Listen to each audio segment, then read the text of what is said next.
안녕하십니까. 713 게임입니다. 참 우리나라 장이 위치가 애매하게 되어 있습니다.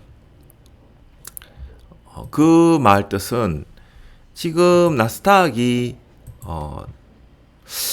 이거를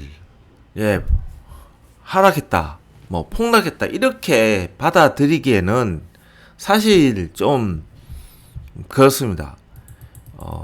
어차피 지금 미 국채도 보면 그렇게까지 뭐 이렇게 해야 되나.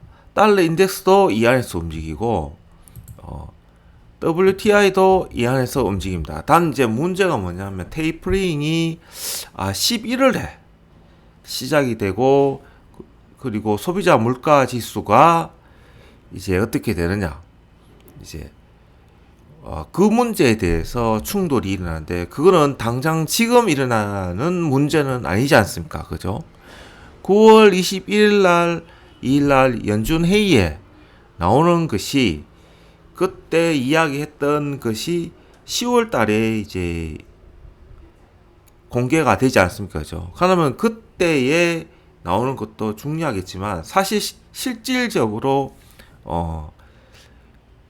물가가 얼마큼 올라가느냐, 이제 그 문제가 너무 심각한 거죠. 그리고 10월 말에 G220 회의도 있기 때문에 지금은 하락은 그렇게 걱정할 필요가 없다.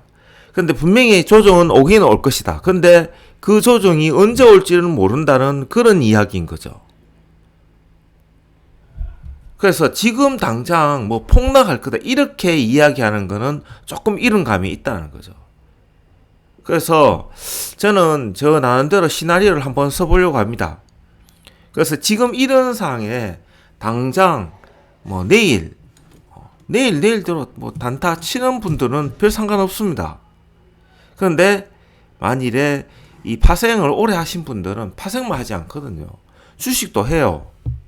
그러면 파생을 함으로써 내가 주식의 현금 비중을 얼마큼 늘려야 되는지, 그게 그 문제와도 굉장히 관건이 있기 때문에 이 전체적인 시장의 흐름에 있어서 어째 보면 그 하락이 하늘이 주신 기회이기도 하죠. 주식하는 사람은 왜냐하면 그걸 하나 타면 되니까. 지금 상승하는 주식이 날아갈 거니까.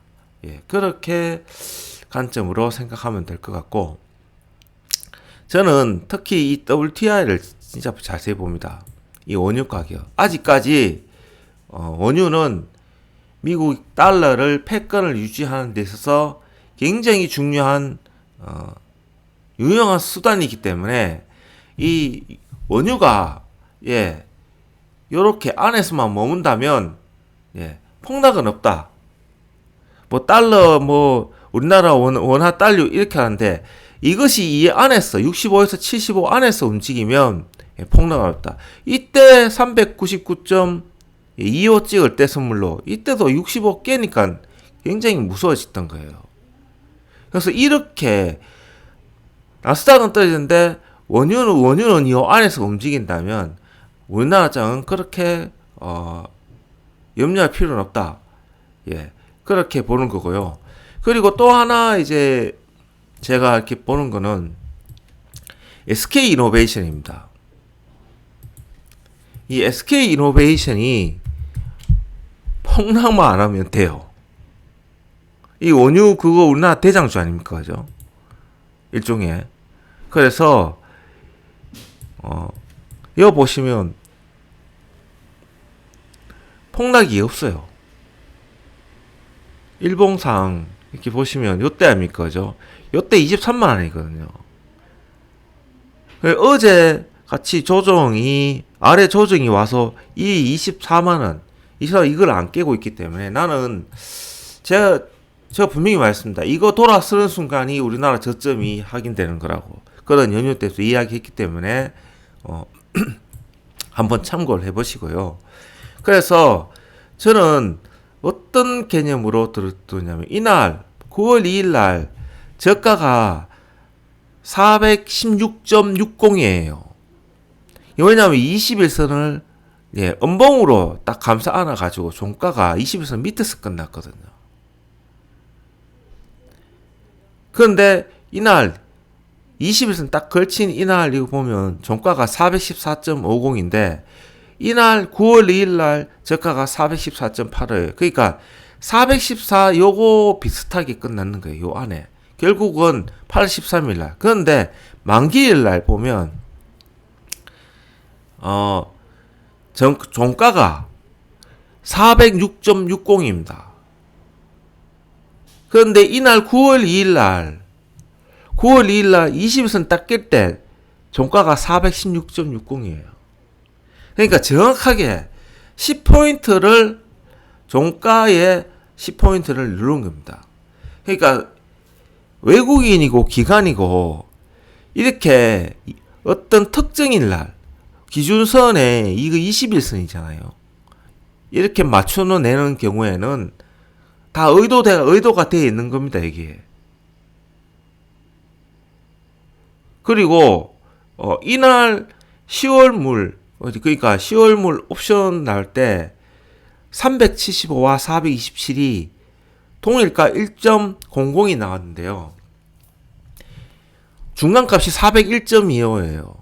그래서 제가 금요일날 아침에 방송 올릴 때 선물로 401.25만 안 깨면 우리 장은 괜찮다. 저는 여전히 401.25는 안 깨리라 보고 그러한 관점에서 저는 옆으로 행보하지 않을까. 그리고 사실 이날 9월 2일 날 딱 정확하게 저점과 저점 10포인트를 채웠기 때문에 일단 저는 이날 시가 412.50이고 9월 2일 날 시가 419.10, 고가가 420이기 때문에 요까지 한번 대방등이 나올 확률이 높다. 그리고 전체적으로 봤을 때는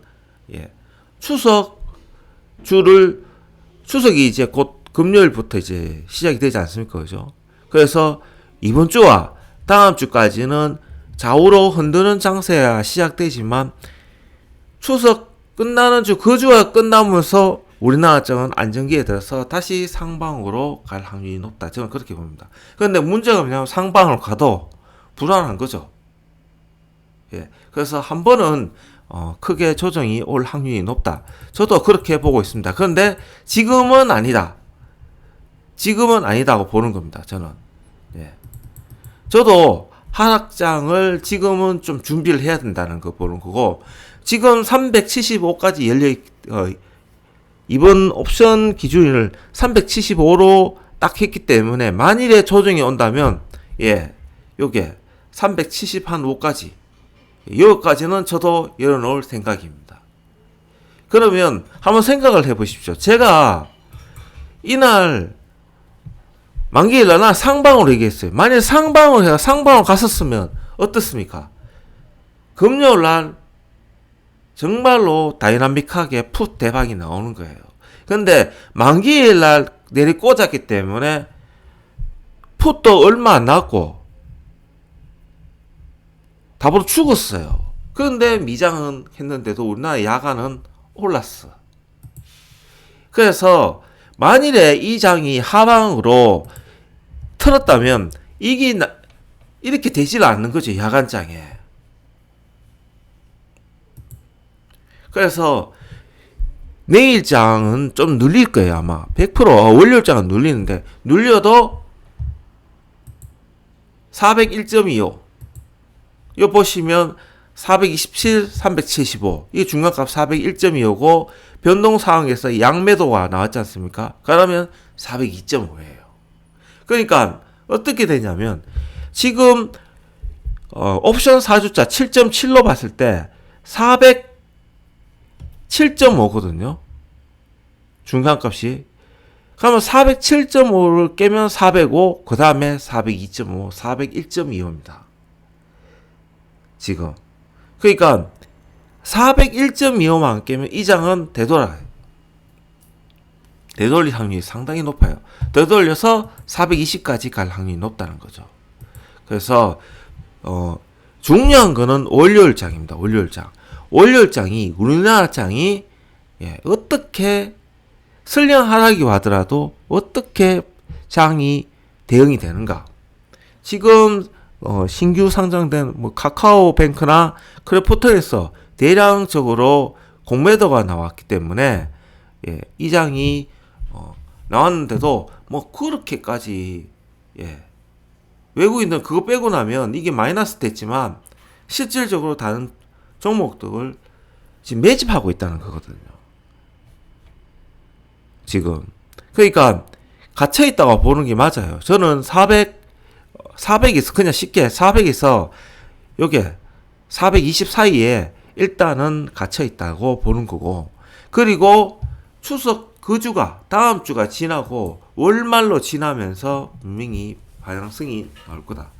자, 그렇게 보는 거고, 만일에 401.25를 깨면 392.5까지는 열어놔야 된다. 이날 9월 9일 날 시가가 412.5 정확하게 중간값이 딱 걸쳐가 있기 때문에 이렇게 되면 밑으로 20포인트 392.5 그리고 9월 10일 날 기준일 날 402.5가 동일값 402.5 중간값이 됐기 때문에 그러면 412.5 402.5 392.5 이렇게 되는 겁니다.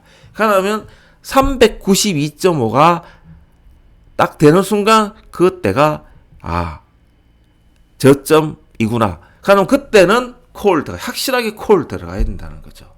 그런 겁니다. 요때와 이런 장면하고 똑같은 연출될 겁니다. 그래서 일단은 월요일 날은 한번 보는 것이 맞는 거죠.